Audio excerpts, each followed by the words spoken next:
quero lhes falar sobre o perdão dos pecados e a saúde da alma. Como é feliz aquele que tem suas transgressões perdoadas e seus pecados apagados. Como é feliz aquele a quem o Senhor não atribui culpa e em quem não há hipocrisia ou em quem não há dolo. Enquanto eu mantinha escondidos os meus pecados, enquanto eu calei os meus pecados, o meu corpo definhava de tanto gemer, pois dia e noite a tua mão pesava sobre mim. Minhas forças foram se esgotando como em tempo de seca. Então reconheci diante de ti o meu pecado e não encobri as minhas culpas. Eu disse: confessarei as minhas transgressões ao Senhor, e tu perdoaste a culpa do meu pecado. Portanto, que todos os que são fiéis orem a ti, enquanto podes ser encontrado.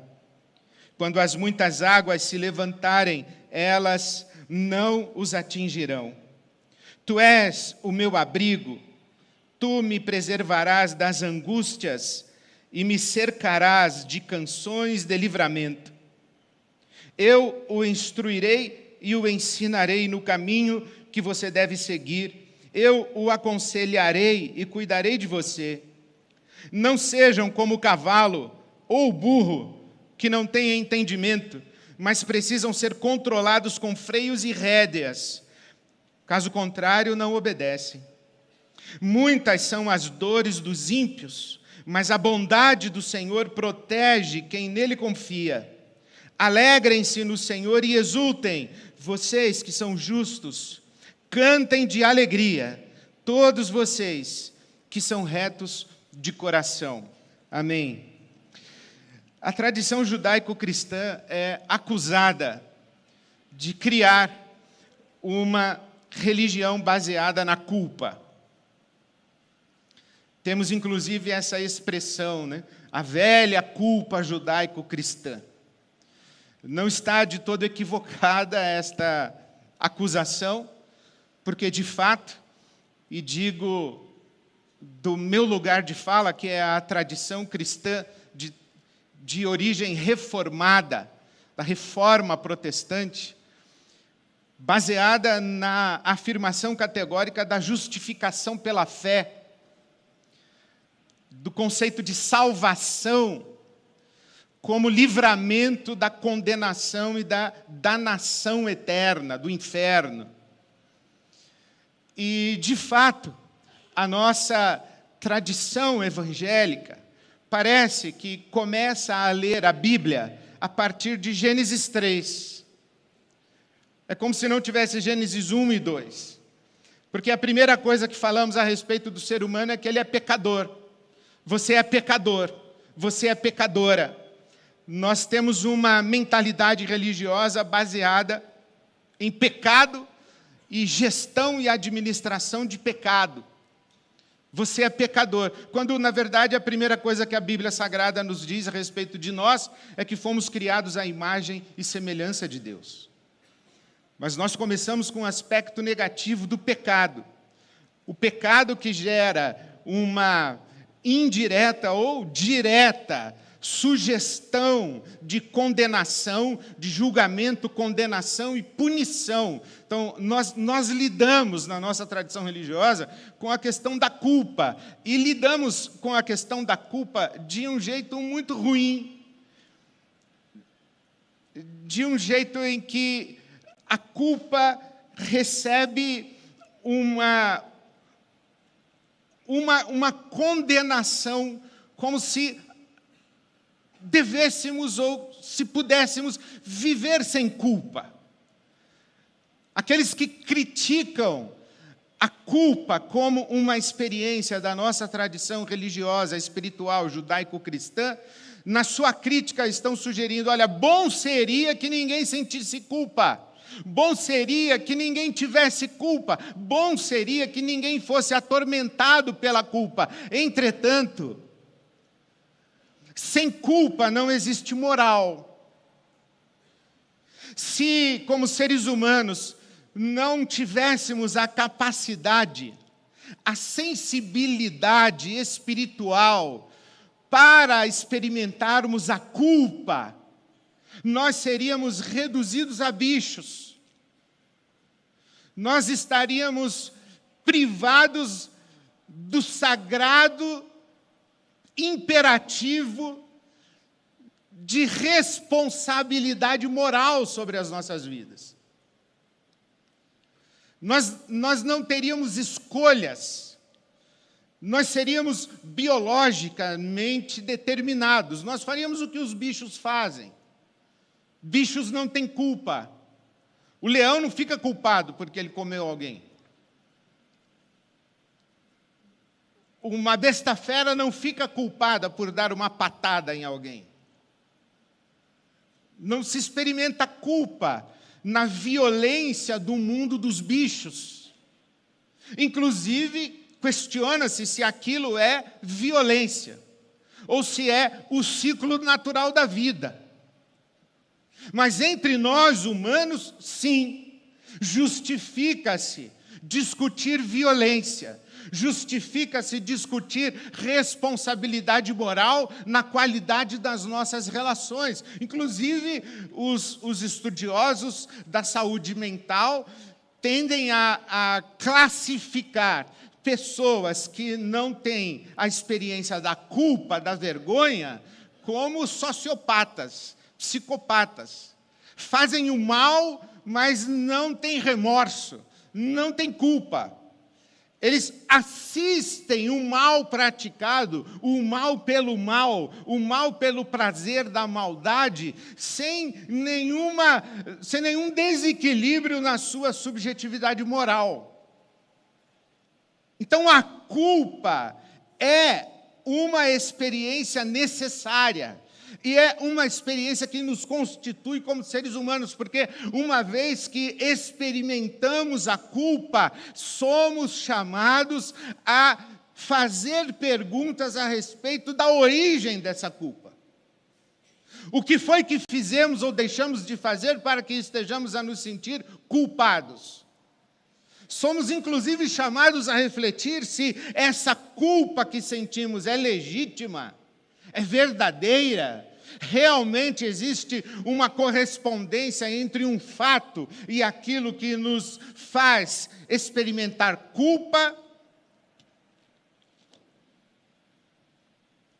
Ou se é uma culpa falsa? É uma culpa cultural? É uma culpa imposta sobre nós por alguém? Então, a experiência da culpa é constitutiva da experiência humana. A grande questão não é se nós experimentamos culpa ou não. Estou afirmando categoricamente a minha convicção de que a culpa é necessária, imprescindível à nossa sanidade, à nossa saúde como seres humanos. Saúde de corpo, de alma, de espírito, a nossa dignidade humana. Sem culpa nós viramos bichos. Então, a grande questão não é se experimentamos a culpa ou não, é o que fazemos com ela. O que fazemos quando ela chega. E é verdade, sim, que não é possível a gente conviver com a culpa o tempo todo, ininterruptamente. Continuamente suportar a culpa. Viver em estado perene de culpa. E por que não é possível conviver com a culpa? Viver com a culpa pesando sobre os nossos ombros o tempo inteiro? A gente desenvolve mecanismos para se livrar da culpa. Por exemplo, a autojustificação. Nós somos especialistas em racionalizar os nossos pecados, os nossos erros, as nossas falhas, as nossas faltas, as nossas ofensas, os nossos agravos a outras alteridades, a outras pessoas. Nós nos auto-justificamos. E não é que nós estamos fingindo que não temos culpa. Nós realmente temos um mecanismo psíquico, uma capacidade de elaboração mental, em que a gente não enxerga o nosso pecado e a nossa culpa. O fariseu, por exemplo, da parábola do fariseu e do publicano, ele não enxergava. Ele dizia, graças te dou, porque não sou como os demais homens, e ele estava falando a verdade. Ele pensava de si exatamente isso. Pessoas que a psicologia moderna vai falar sobre a repressão da consciência. Elas jogam a culpa para um lugar fora do alcance da sua consciência.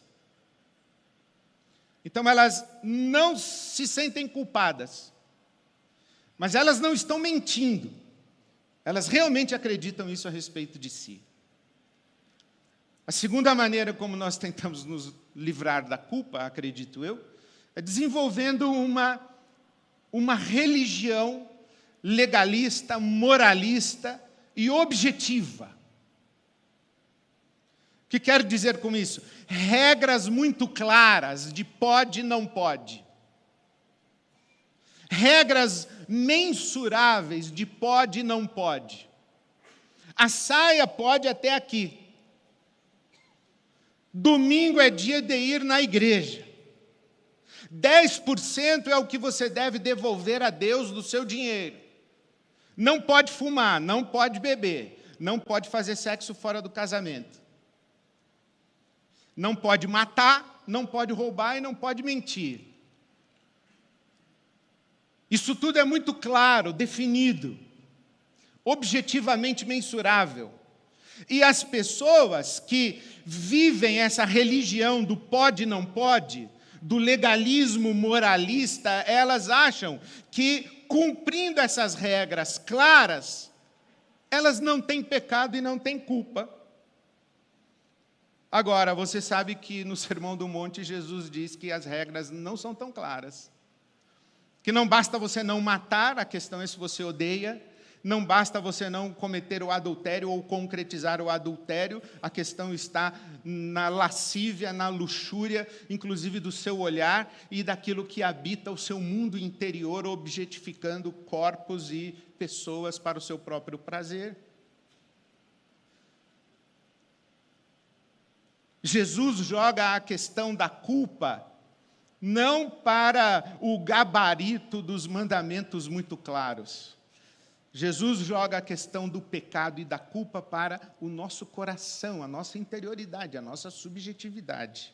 Inclusive, Mateus capítulo 15, que leio para você, não são as coisas que saem da boca, não são as coisas... as coisas que saem da boca, elas vêm do coração, e são essas que tornam o homem impuro. Pois do coração saem os maus pensamentos. O pecado não está naquilo que fazemos ou deixamos de fazer apenas, está dentro de nós. A terceira maneira como a gente tenta se livrar da culpa, aí sim, é colocando máscaras, usando máscaras. É a hipocrisia. É o fingimento. A gente sabe que tem culpa. A gente sabe que está vivendo no ilícito. Sabe que está praticando o pecado, mas a gente publicamente finge que tem uma vida pura e uma vida limpa. A Bíblia Sagrada, entretanto, diz que Deus revela as coisas profundas e escondidas. Ele conhece o que está em trevas, e com ele mora a luz. Aqui no Salmo 32, bem-aventurado, feliz é aquele a quem o Senhor não atribui culpa e em quem não há hipocrisia. Usando máscaras e fingindo pureza, estamos a enganar quem? Podemos enganar os outros, mas não enganamos a nós mesmos e muito menos enganamos a Deus. Outra maneira de nos livrarmos da culpa é com a transferência. Apontar o dedo. Adão, o que você fez? Eu não, foi ela. Eva, o que você fez? Eu não, foi ela, a serpente. Alguém disse que porque a serpente não tinha dedo, ficou com a culpa. Mas a gente faz isso, a gente transfere. Eu fiz isso porque também ela fez aquilo. Eu fiz isso porque o meu pai, porque minha mãe. Eu fiz isso e no meu lugar qualquer um faria. A gente está sempre transferindo a culpa. E quando a gente transfere culpa, a gente transfere responsabilidade. Uma outra forma muito cruel de nos livrarmos da culpa é nos tornando xerifes, delegados, delegadas, acusadores e acusadoras da vida alheia. Apontar o pecado dos outros, enxergar e condenar nos outros o mal que não temos coragem de confrontar em nossas próprias vidas. Sabe que gente fofoqueira é mais ou menos assim. Gente que fica falando mal dos outros, parece que é um mecanismo interessante de lidar com uma culpa. Tudo bem que eu sou assim, mas ela também é, ele também é. Ouviu falar do fulano? Ouviu falar da cicrana? O que tem o fulano e a cicrana a ver com isso? Cuide da sua vida. Porque enquanto você fica olhando o mal na vida dos outros e o pecado dos outros e querendo administrar o pecado da vida alheia, você está sendo negligente com a sua própria vida. E, geralmente, aquilo que mais você detesta nos outros é aquilo que habita você. É aquilo com o que você se identifica. Você transfere uma raiva e uma necessidade de condenação do outro. Porque você não pode transferir a raiva para você mesmo. Então você joga para cima de outro. Esses nossos mecanismos de lidar com a culpa geram algumas consequências. Por exemplo, solidão. Ninguém gosta de ficar perto, ter amizade, conviver com gente mal resolvida. Ou gente que é hipócrita e pensa que a gente não vê as máscaras.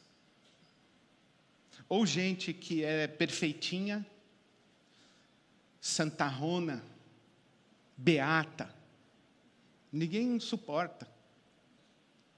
Gente fofoqueira, maledicente, que vive falando mal dos outros. Essas nossas posturas vão gerando isolamentos. E aos poucos, nós vamos falando sozinhos. Claro, sempre tem um mal resolvido para alimentar a nossa maluquice, a nossa culpa mal resolvida. Então, juntam dois culpados para falar mal de um terceiro. Você imagina o que é isso aqui? Não imagine não, vai te fazer mal. A gente lida com uma frustração, porque essa culpa não tratada, não resolvida, não cuidada, ela vai nos mantendo num estado de mal-estar. E a gente se frustra porque não consegue sair. Só que a gente não consegue sair porque a gente não está buscando o real, verdadeiro e eficaz caminho de saída. A gente está querendo se livrar, mas a gente não quer realmente resolver. Isso gera comportamento autodestrutivo.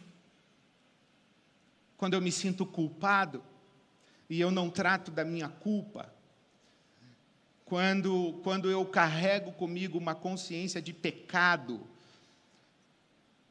inconscientemente eu acredito que mereço ser descoberto, flagrado e punido. Então eu começo a desenvolver comportamentos autodestrutivos. Eu começo a arrumar confusão em volta de mim, porque alguém precisa ver que eu sou uma pessoa que precisa ser castigada. É um mecanismo muito equivocado de tratar da culpa e do mal e do pecado.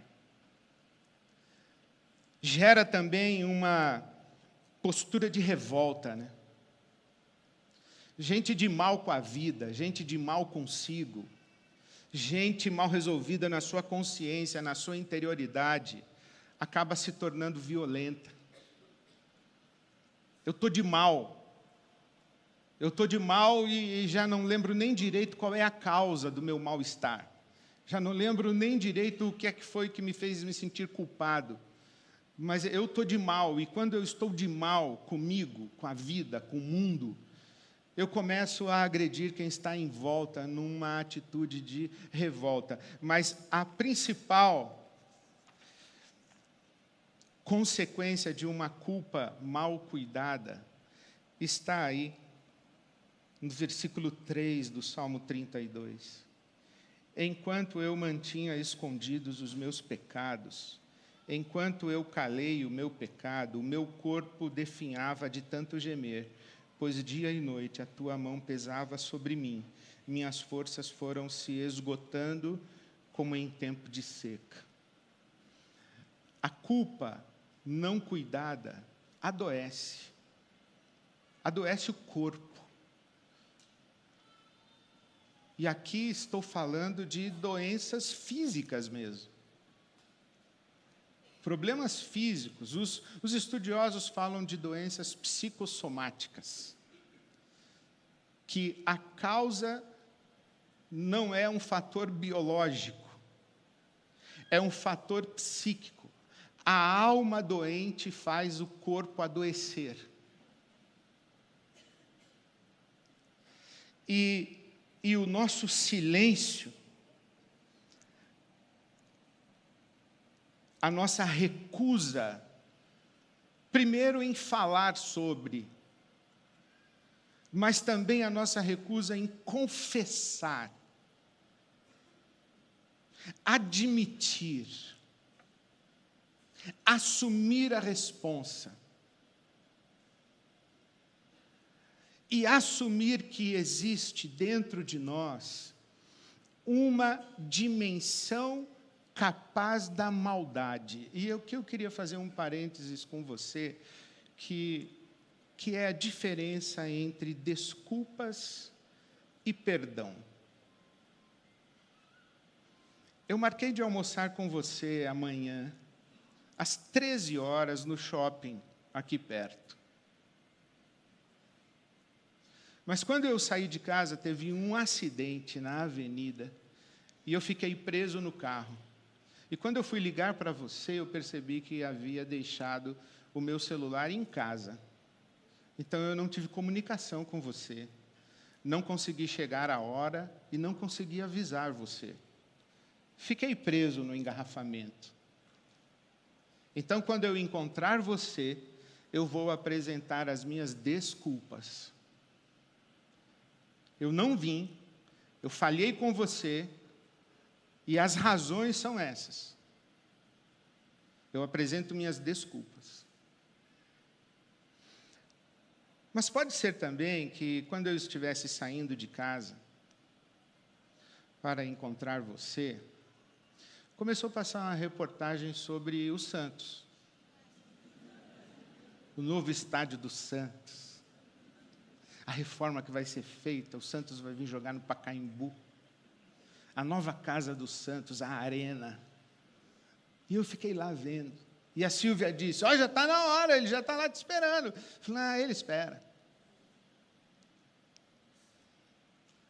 Eu opto por mim mesmo, pelo meu prazer, a satisfação, o meu interesse, e desconsidero o compromisso que eu tenho com você.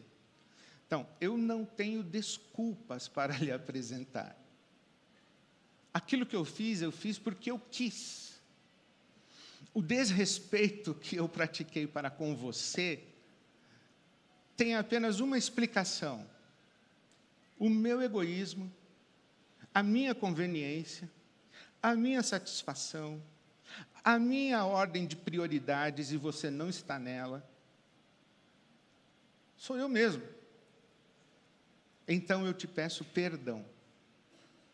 Eu poderia dar outros exemplos, mas o que quero dizer é que existe dentro de nós uma capacidade de fazer o mal, sem justificativa, senão a opção que fazemos em favor de nós mesmos, e nessa opção nós passamos por cima de pessoas, nós usamos pessoas, nós abusamos das pessoas, nós somos violentos contra as pessoas, nós falhamos no cumprimento da nossa palavra para com as pessoas, nós sacrificamos as pessoas para não sacrificarmos a nós mesmos. Isso chama maldade. Nós deixamos de fazer aquilo que a nossa consciência sabe que deve ser feito, que é o certo a fazer. Por quê? Porque optamos por nós mesmos. E ponto final, isso se chama maldade. E a resposta para isso é falar a respeito, confessar. A palavra confessar, ela significa literalmente homologar. É dizer assim, sim, o senhor tem razão. Quando Deus diz assim, Ed, você é um sujeito egoísta. Eu digo, sim, senhor, o senhor tem razão. Eu homologuei, eu confirmei, eu dei razão a Deus no veredito que Ele emitiu a respeito de mim. Isso é confessar, isto é, eu admito que sou isso aí que o Senhor está falando. Então, a porta de saída dessa experiência de culpa não pode ser outra senão falar a respeito. Olha como a Bíblia, a Mensagem, traduziu o versículo de número 3. Eugene Peterson. Eu guardei tudo para mim, e os meus ossos se transformaram em pó. Então resolvi pôr tudo para fora. Resolvi pôr tudo para fora e disse, confessarei todos os meus pecados ao Eterno. De repente, a pressão foi embora, minha culpa evaporou e o meu pecado desapareceu. Resolvi pôr tudo para fora, falar a respeito. Enquanto eu calei, o meu corpo adoeceu. Mas eu resolvi falar a respeito. Pôr tudo para fora. E quando eu comecei a falar a respeito, no fluir da minha fala, eu vou me dando conta do que me dói, do que me faz sofrer, do mal que eu fiz. Eu vou tomando consciência de mim e do que está dentro de mim. E com um detalhe, eu resolvi falar do que estava oculto. O meu pecado eu não mais encobri. Eu não deixei escondido. E esse é, entre aspas, o problema, que não é um problema, é uma coisa boa, quando a gente começa a falar. Quando a gente começa a falar de verdade. Quando a gente começa a colocar tudo para fora de verdade. A gente vai falando, e quando percebe, já falou. E aquilo que nós não queríamos que viesse para a luz, vem. Por isso é que quando eu estou meio assim, da pá virada, e alguém diz, o que foi, Ed? Eu digo, não quero falar sobre isso. O que é não quero falar sobre isso? Eu quero calar. Eu sei que existem coisas dentro de mim e que eu tenho medo se elas vierem à tona. Eu tenho medo de me dar conta dessas coisas. Por isso eu prefiro calar. Então, vai calando e vai adoecendo. Vai calando e vai se enchendo de frustração. Vai calando e vai se enchendo de revolta. Vai calando e continua ferindo quem está em volta. Aí o salmista diz: eu resolvi pôr tudo para fora. E aí quando a gente fala, vem aquilo de que a gente está consciente, mas vem também aquilo que habita o nosso inconsciente. E para que você saiba, ou melhor, perdão, para que você lembre, este salmo foi escrito assim pelo menos uns 3.000 anos antes de Freud.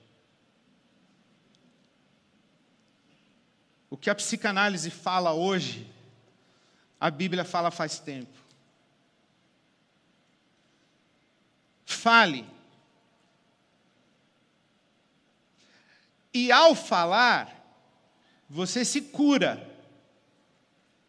Veja que é muito interessante a maneira como os psicanalistas tratam isso. Lacan diz que doenças são palavras não ditas. Freud diz que as emoções não expressas nunca morrem. Elas são enterradas vivas. E porque estão vivas, elas saem das piores formas em algum momento. Você não falou, você não elaborou, você não pôs para fora, ficou enterrado lá. Em algum momento isso vai aparecer. Por isso é que se usa na psicanálise a expressão cura pela fala. Mas a Bíblia usa a expressão cura pela confissão. Não é só a cura pela fala. Porque eu posso falar e tomar consciência, mas eu começo a me justificar, eu continuo transferindo, eu coloco uma máscara. Não. Eu resolvi pôr tudo para fora. Versículo 5 do Salmo. Então reconheci diante de ti o meu pecado e não encobri as minhas culpas. Sabe, enquanto a gente fala e a gente se dá conta do que nos habita, e especialmente as coisas vergonhosas, aquelas dimensões das nossas maldades, os nossos desejos maus, os nossos pensamentos maus, os nossos impulsos maus, a gente reconhece que isso está dentro da gente, que a gente tem vergonha do que sente, do que pensa. Quando a gente põe isso para fora, isso se chama pecado. A gente não encobre isso. A gente vai dando nome a essas coisas. Não é uma oração de confissão do tipo assim: Senhor, perdoa a multidão dos nossos pecados. Multidão dos pecados? Como você se sentiria se uma pessoa chegasse para você e dissesse assim: perdoa aí qualquer coisa? Qualquer coisa? Perdoa o quê? Me perdoa do quê? Dá nome. Dá nome, porque você tem que tomar consciência disso, para poder superar isso. Confessar implica dar nome. E confessar implica assumir responsabilidade. Sim, eu fiz. Minha culpa. Minha máxima culpa. Isso tem a ver comigo. Responsável sou eu. Agora, é muito assustador a gente começar a falar e começar a confessar.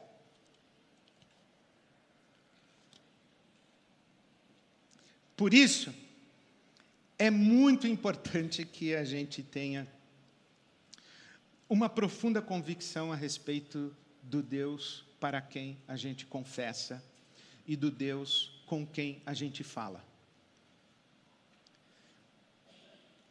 Esses dias eu recebi uma mensagem de uma pessoa muito querida, um casal muito querido, e eu tenho certeza que eles estão me ouvindo agora, e eu quero mandar um beijo para eles lá em Belo Horizonte. Sabem com quem eu estou falando?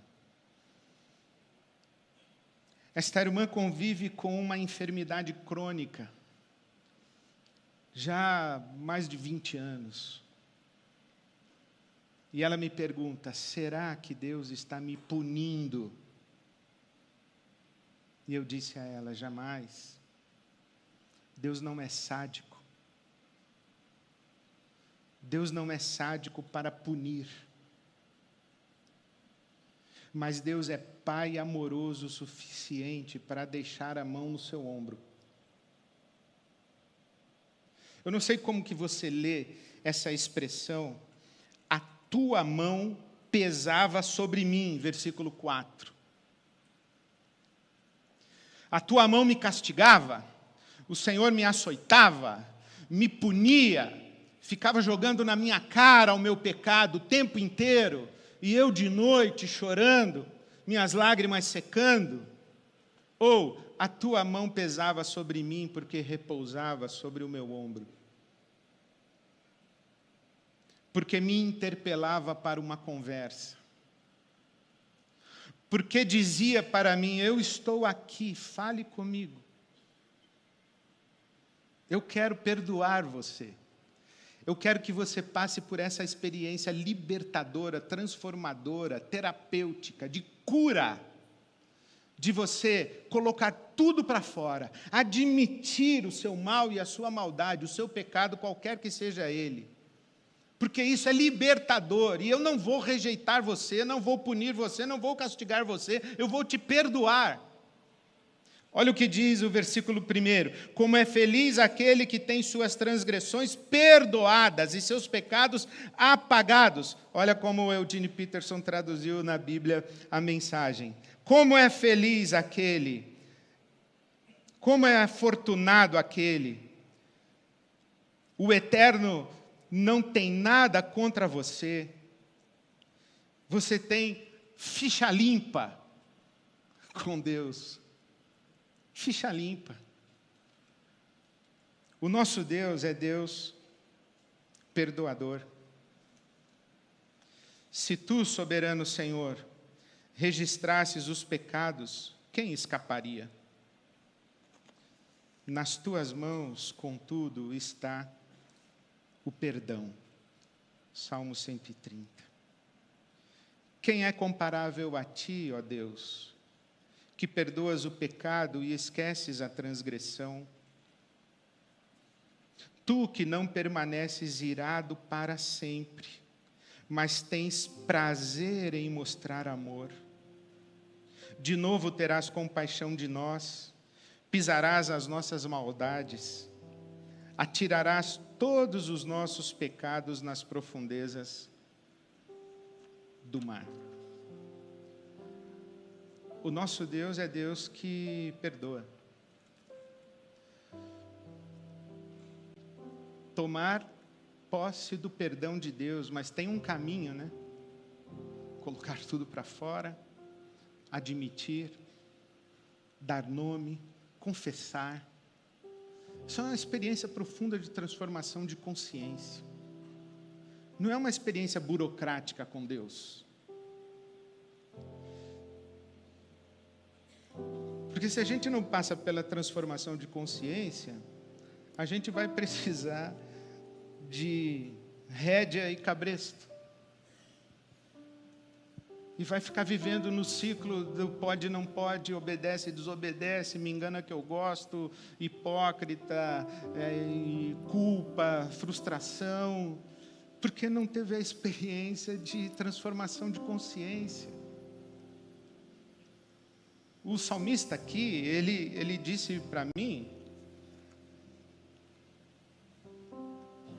literalmente, deixa de ser burro, Ed. Deixa de ser burro. Coloca tudo para fora. Fale. Creia que enquanto você fala, o Espírito Santo intercede por você com gemidos inexprimíveis.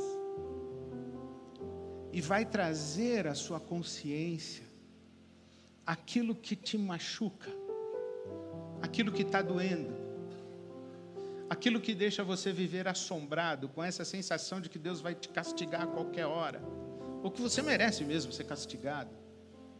Deixa o Espírito Santo de Deus trazer isso. Sonda-me, ó Deus, e conhece o meu coração, vê se há em mim algum caminho mau. Então fala. E à medida em que o Espírito Santo fala com você, confessa, admite, não varre para debaixo do tapete, assuma, coloque na luz. Sabe o que eu aprendi com um amigo muito querido? Ele disse para mim uma vez: pastor, tudo que está na sombra, na escuridão, o diabo usa. Quando você traz para a luz, o diabo perde acesso. Traz para a luz. Não deixa lá no escondido. Fale. Creia que o Espírito Santo fala com você e guia a sua fala. Confesse, admita. E descanse no perdão de Deus. Ficha limpa para você. Deus não é um Deus que castiga, Deus é um Deus que perdoa. Deus não é um Deus que pune, é um Deus que perdoa. Perdoar é dar a oportunidade de começar de novo, e de novo, e de novo. Nós vamos para a mesa do Senhor. Nós vamos celebrar a ceia em memória de Jesus Cristo, nosso Senhor. Vamos recordar o seu corpo partido e o seu sangue derramado. Mas eu queria ler para você o que fazemos agora. Enquanto comiam, Jesus tomou o pão e deu graças e o partiu e deu aos seus discípulos, dizendo: tomem e comam. Isto é o meu corpo. Em seguida tomou o cálice, deu graças e o ofereceu aos discípulos, dizendo: bebam dele todos vocês, isto é o meu sangue da aliança, que é derramado em favor de muitos para perdão de pecados. Nós não temos uma celebração mórbida, ficar lembrando da morte de Jesus. Nós estamos aqui para nos lembrar de que Jesus morreu por nós para perdão de pecados. O nosso Deus é Deus que perdoa. E no perdão de Deus está a nossa cura, a nossa saúde. Fale, confesse, arrependa-se, experimente o perdão. Na classe de novos membros, na segunda-feira passada, teve uma jovem senhora, eu sei o nome dela, não sei se ela está aqui. Ela e o esposo, e ela me disse: pastor, eu posso tomar a ceia? Eu ainda não sou membro da IBAB. E eu não sou casada no papel. Posso tomar a ceia? Porque eu choro todo domingo de ceia e não tomo, porque não me julgo digna de tomar a ceia. Então, a ceia não é para quem é digno. A ceia é para quem busca no sangue de Jesus Cristo, nosso Senhor, o perdão, a ficha limpa. Ah, pastor, mas eu pego a ficha limpa e na segunda-feira sujo de novo. Tá, então, por isso é que tem ceia sempre. E não espere o próximo mês. Não espere o próximo mês. Não cale a sua ficha suja. Porque a palavra de Deus diz que as misericórdias do Senhor se renovam a cada manhã. O caminho de saída da culpa que adoece, é colocar tudo para fora, confessar o pecado, desfrutar o perdão de Deus. Sempre, sempre e sempre. Bem-vindos à mesa de Jesus, onde há promessa de perdão. Que seja uma experiência de cura e de libertação para você. Amém.